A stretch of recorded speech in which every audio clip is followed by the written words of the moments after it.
नमः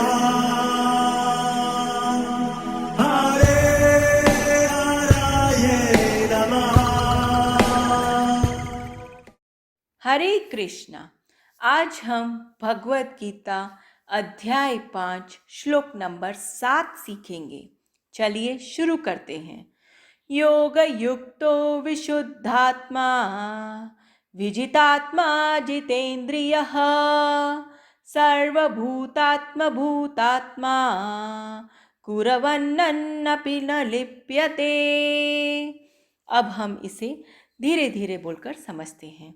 योग युक्तो विशुद्ध आत्मा विजितात्मा जितेन्द्रियः सर्वभूतात्म भूतात्मा कुर्वन्नन अपि न लिप्यते। अब हम इसे फिर से गाते हैं। योग युक्तो विशुद्धात्मा विजितात्मा जितेन्द्रियः सर्वभूतात्म भूतात्मा कुर्वन्नपि न लिप्यते। अब हम समझते हैं भगवान श्री कृष्ण इस श्लोक में हमें क्या बताना चाहते हैं। जो भक्ति भाव से कर्म करता है, जो विशुद्ध आत्मा है और अपने मन तथा इंद्रियों को वश में रखता है, वह सबको प्रिय होता है और सभी लोग उसे प्रिय होते हैं। ऐसा व्यक्ति कर्म करता हुआ भी कभी नहीं बंधता। हरे कृष्णा। चलिए प्रभु जी से अब हम इस श्लोक के बारे में और अच्छे से समझते हैं। हरे कृष्णा जी। अब भगवान श्री कृष्ण ये आने वाले 4-5 श्लोकों में बता रहे हैं कि कर्म योगी कैसे कार्य करता है। पहले के श्लोकों में भगवान श्री कृष्ण ने बताया कर्म योग और ज्ञान योग में समानता और अंतर, दोनों बातें बता दिया। और भगवान अब प्रेरणा देते हैं कि हम सबको कर्म योग का आचरण करना है। कर्म योग का सामान्य मतलब होता है भगवान का स्मरण करते हुए भगवान को सेवा समझकर संसार के अपने कर्तव्य कर्मों को अच्छे से करना। तो इसी बात को भगवान बताते हुए ये 7वां अध्याय, ये 7वां श्लोक जो प्रथम श्लोक है, किस तरह से कर्म किया जाता है। योग युक्तो, और यही बात भगवान श्री कृष्ण ने दूसरे अध्याय में बोला था, जब भगवान श्री कृष्ण बोले योगस्थ कुरु कर्माणि। अब उसी योग को यहाँ पर भगवान ने बताया योग युक्त, और यहाँ पर प्रभुपाद जी ने बोला जो भक्ति भाव से कर्म करता है। तो हमें अपना कर्तव्य कर्म कैसे करना है, भगवान की सेवा समझ के करना है। और 3 अगले जो शब्द है वो बता रहे हैं स्तर। पहला बताया विशुद्ध आत्मा, दूसरा बताया विजित आत्मा, और तीसरा बताया जितेंद्रिय। तो बताया आत्मा तो वैसे ही शुद्ध है, तो ये किस विशुद्ध आत्मा के बारे में बातचीत हो रही है, ये किस विजित आत्मा के बारे में बात हो रही है। तो बताया जाता है जो आत्मा शब्द है वो बहुत सारे कॉन्टेक्स्ट के अनुसार बदलता है। तो यहाँ पर जो इतने सारे आत्मा शब्द का प्रयोग आया उन सब का अलग अलग अर्थ है। तो पहले जब विशुद्ध आत्मा बताया गया, इसका मतलब बुद्धि से है। तो जिनकी बुद्धि विशुद्ध हो गई है, और बुद्धि कैसे विशुद्ध होती है, जब हम शास्त्रों का अध्ययन करते हैं एक प्रमाणिक गुरु के अंतर्गत, एक ऐसे भगवान के भक्त के साथ में जब हम शास्त्र का अध्ययन करते हैं, तब हमारी बुद्धि कुशाग्र बनती है, विशुद्ध बनती है, और हम निर्णय लेने में सक्षम बनते हैं। दूसरा विजित आत्मा का शब्द बताया गया मन से। मन पर विजय प्राप्त करनी है। वो कैसे प्राप्त होती है, जब हम भगवान श्री कृष्ण के नाम का जप करते हैं। क्योंकि श्री चैतन्य महाप्रभु ने बताया, चेतो दर्पण मार्जनम, हमारा मन शुद्ध होता चला जाता है जब हम भगवान के नाम का जप करते हैं। और इन दोनों की वजह से क्या होता है, जितेंद्रिय, अपनी इंद्रियों पर संयम रखने की क्षमता प्राप्त होती। और ये कैसे हो सकता है, जब हम अपनी इंद्रियों को भगवान श्री कृष्ण की सेवा में लगाते हैं। जैसे हमारी आँख, हमारे नाक, हमारे कान, हमारे मुंह, जीवा, त्वचा, सब कुछ, हाथ पांव, सब कुछ भगवान की जब सेवा में लगाते हैं तो हमारी इंद्रियां संयमित रह सकती है। और इस तरीके से जब वो कार्य करता है तो कभी भी संसार के बंधनों में नहीं फंसता। कुर्वन्नपि न लिप्यते। और एक बहुत बड़ा गुण बताया, सर्वभूतात्मा भूतात्मा, वो सबको बहुत प्रिय होता है और सब उसको प्रिय होते हैं। और ये कैसे है, क्योंकि वो समझता है वसुधैव कुटुंबकम, ये पूरी पृथ्वी में जितने लोग हैं सब मेरे अपने हैं। ये अपनापन कहाँ से आया, ये सीधा भगवान श्री कृष्ण के जो 15वें अध्याय में बताया कि हम सब भगवान श्री कृष्ण के सनातन अंश हैं। और इस तरीके से हम सब के अंदर अपनापन देख सकते हैं। और इस तरह से जब हम कार्य करते हैं तो हमें कोई भी कर्म बंधन नहीं बांध सकता। और बहुत सारे उदाहरणों में हमें देखने को मिलता है कि बड़े बड़े भगवान के भक्त हुए जो इतने अच्छे से कार्य करते हुए भी कभी भी संसार के बंधन में नहीं बंधे।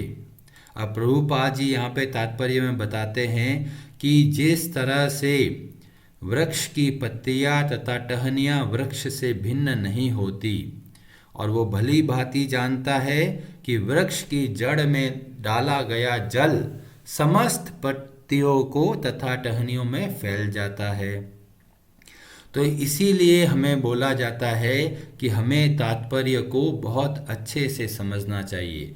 प्रभुपाद जी कोई अपने मन की बात नहीं लिख रहे, वो शास्त्र के आधार पर लिखते हैं। और ये टहनियों का उदाहरण हमें कहाँ मिलता है, ये हमें उदाहरण मिलता है श्रीमद् भागवतम के 4 स्कंद में, जब नारद जी प्रचेताओं को उपदेश देते हैं और बोलते हैं, यथा तरोर मूल निषेचनेन, जिस तरह वृक्ष के मूल जड़ों में निषेचन पानी दिया जाता है तब क्या होता है, तृप्यंती, तृप्त होते हैं। कौन कौन, तत् स्कंद भुजो उपशाखा, सारा पेड़ के जितना तना है, टहनियाँ है, सब के सब तृप्त हो जाते हैं। और प्राणोपहाराच यथेन्द्रियाणाम, जिस तरह से पेट में अगर खाना डाला जाए तो पूरे शरीर में शक्ति प्राप्त होती है।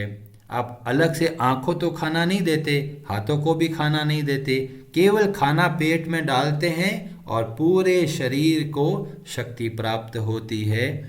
तथैव, इसी तरह से सर्व अहरणम अच्युत तेज्य, अच्युत मतलब भगवान विष्णु, जब कोई भगवान श्री कृष्ण की सेवा करते हैं तो समस्त प्राणी संतुष्ट हो जाते हैं। यहाँ तक देवी देवताएं भी संतुष्ट और प्रसन्न होते हैं जब हम भगवान विष्णु की आराधना करते हैं। क्यों? क्योंकि भगवान श्री कृष्ण जो कि पूरे वृक्ष के मूल रूप हैं, अगर उनकी भक्ति की जाती है तो समस्त देवी देवताएं बहुत प्रसन्न होते हैं और आपको बहुत आशीर्वाद मिलता है। तो आपको अलग से अन्य सारे बहुत सारे देवी देवताओं का पूजा करने की आवश्यकता नहीं रह जाती। इसीलिए बताया जाता है कि हमें भगवान श्री कृष्ण की भक्ति बहुत अच्छे तरीके से करनी चाहिए। अब कई लोग बोलेंगे कि प्रभु जी आप बोल तो रहे हो पर बड़ा कठिन है जी, कैसे पहुंचेंगे ऐसे योग वाली अवस्था में। तो बोला है कि ये आरंभ होता है सत्संग के प्रभाव से। बहुत सारे चर्चा हम श्रीमद् भागवतम से करते हैं, तो आज हम लोग चर्चा करेंगे रामचरितमानस से। रामचरितमानस बहुत ही रसमय ग्रंथ है। जब कोई सुनता है और कोई पाठ करता है, बोलता है, तो बहुत आनंद प्राप्त होता है। तो इसमें वर्णन आता है हनुमान जी के बारे में। वो इतने सारे कार्य करते हैं, पूरी लंका के कई हिस्सों को जला देते हैं, पर उनको तो पाप नहीं लगा। क्यों नहीं लगा? क्योंकि भगवान के इस सिद्धांत के अनुसार कि जब वो भगवान की सेवा समझ के कार्य करते हैं योग युक्तो, तब क्या होता है? कुर्वनपि न लिप्यते, वो संसार के बंधन में नहीं फंस सकता। पर उस अवस्था तक पहुंचने के लिए सत्संग का बहुत भारी महत्व है। कई लोग, हम लोग जैसे सत्संग में जाते हैं, बहुत अच्छा लगता है, बाहर निकलते हैं थोड़े समय में सब भूल जाते हैं। तो ये बहुत आवश्यक है कि जब हम सत्संग का लाभ उठाना चाहें तो उस सब चीज़ों को अपने जीवन में उतारने का प्रयत्न करना है। तो ये बात आती है जब हनुमान जी लंका के अंदर जाने वाले होते हैं, तो वहाँ पर एक बड़ी भयंकर राक्षसी होती है जिसका नाम है लंकिनी।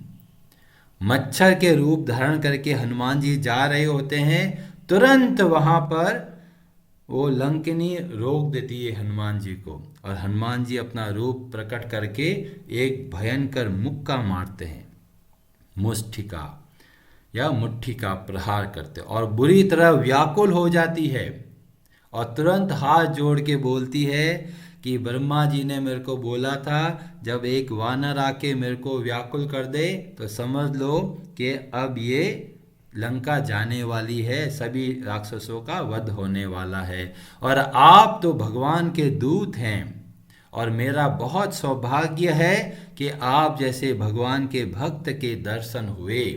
और उस वक्त लंकिनी एक बहुत अद्भुत दोहा का प्रयोग करती है और बोलती है, तात स्वर्ग अपवर्ग सुख धरी ए तुला एक अंग। यह सारा सुख, कौन सा सुख? स्वर्ग का, अपवर्ग का सारा सुख को एक तुला के हिस्से में रख दो। तूल न ताही सकल मिली जो सुख लव सत्संग। और सारा एक तरफ सुख रख लो, दूसरी तरफ सत्संग का लव, थोड़ा सा अगर सुख मिल जाए तो भी उसकी कोई तुलना नहीं हो सकती। तो सारे शास्त्र हमें सिखाते हैं सत्संग का बहुत भारी महत्व है, पर सत्संग अधूरा रह जाता है जब हम उसके आगे नहीं बढ़ते। श्री रूप गोस्वामी जी भक्ति रसामृत सिंधु में बताते हैं कि 9 अवस्थाएं हैं भगवान के प्रति प्रेम प्राप्त करने की। सबसे पहली अवस्था होती है श्रद्धा, मन में थोड़ा श्रद्धा का भाव है, और उसके बाद में आता है साधु संग। साधु संग हो गया, तब क्या करना है? फिर तीसरा चरण है भजन क्रिया। तो हमें जब साधु संग प्राप्त होता है तो हमें भजन क्रिया में लगना है, भगवान के नाम का जप करना है, तुलसी आरती करनी है, भगवान को भोग लगाना है। इस तरह से हमें भजन क्रिया करनी पड़ेगी। और जब भजन क्रिया करते हैं तो चौथी अवस्था में पहुंचते हैं जिसको बोलते हैं अनर्थ निवृत्ति। हमारे हृदय का सारा कल्मश जाने लगता है, मन जो अशुद्ध है वो शुद्ध होने लगता है, और उसके बाद में आता है निष्ठा, फिर आसक्ति, फिर भाव और फिर प्रेम। इस तरीके से भगवान की प्रेम भक्ति प्राप्त कर सकते हैं।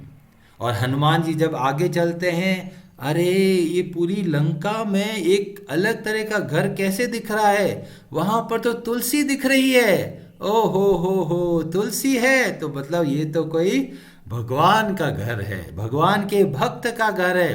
और देखते हैं भगवान के चिन्ह है, शंख है, चक्र है, तो समझ जाते हैं कि ये जो भवन दिख रहा है ये हो ना हो किसी भगवान के भक्त का ही है। अभी विचार कर रहे हैं, यहाँ कहाँ सज्जन करे वासा, इस लंका में यहाँ कहाँ सज्जन मिलेंगे, पर फिर भी पता करते हैं क्या होता है।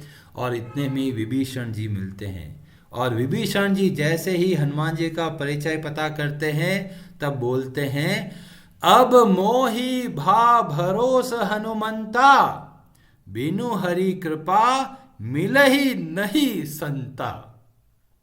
बिना भगवान की कृपा से हमें भगवान के भक्त नहीं मिलते, तो भगवान की कृपा से भक्त मिलते हैं और भक्तों की कृपा से हमें भगवान मिलते हैं। और हनुमान जी ऐसा नहीं जो सोच रहे देखो मैं इतना बड़ा भक्त हूं। जैसे ही विभीषण ने प्रशंसा करी तुरंत हनुमान जी पहला श्रेय भगवान को देते हैं और क्या बोले, सुनहु विभीषण प्रभु के रीति, करहि सदा सेवक पर प्रीति। तो भगवान का गुण बताया कि ये भगवान की कृपा है जो सेवकों पर जैसे हमारे ऊपर बहुत दया करते हैं। अब हनुमान जी अपने बारे में बोल रहे हैं कितने बड़े भक्त हैं और क्या बोल रहे हैं, कहहु कवन मैं परम कुलीना। विभीषण जी क्या मैं कोई परम कुलीन हूं, कपि चंचल सब ही विधिहीना, मैं तो कपि हूं जो हर तरह से चंचल स्वभाव का हूं। प्रात लई जो नाम हमारा, ते ही दिन ताही न मिले आहारा। जो मेरा नाम ले ले उसको तो भूखे रह जाते हैं। आहारा, पर बहुत सारे भक्त बताते हैं आहारा का मतलब होता है जो कभी हारता नहीं। जो हनुमान जी का नाम ले, भगवान के भक्त का नाम ले, वो कभी हारता नहीं है। तो इस तरह से हम रामचरितमानस के पन्नों में देखते हैं कि किस तरह से सत्संग की महिमा के बारे में बताया गया है। और जब हम भगवान के भक्तों के संग में पढ़ते हैं तो आप चाहे रामचरितमानस का पाठ कीजिए, चाहे आप श्रीमद् भागवतम का अध्ययन कीजिए, चाहे आप भगवत गीता का आप जप कीजिए, आपको बहुत आनंद आएगा, बहुत अच्छा लगेगा। क्यों? क्योंकि भक्त के समाज में बैठकर हम भक्ति को वास्तविक रूप से समझ सकते हैं। हरे कृष्णा जी, आप सबका बहुत बहुत धन्यवाद।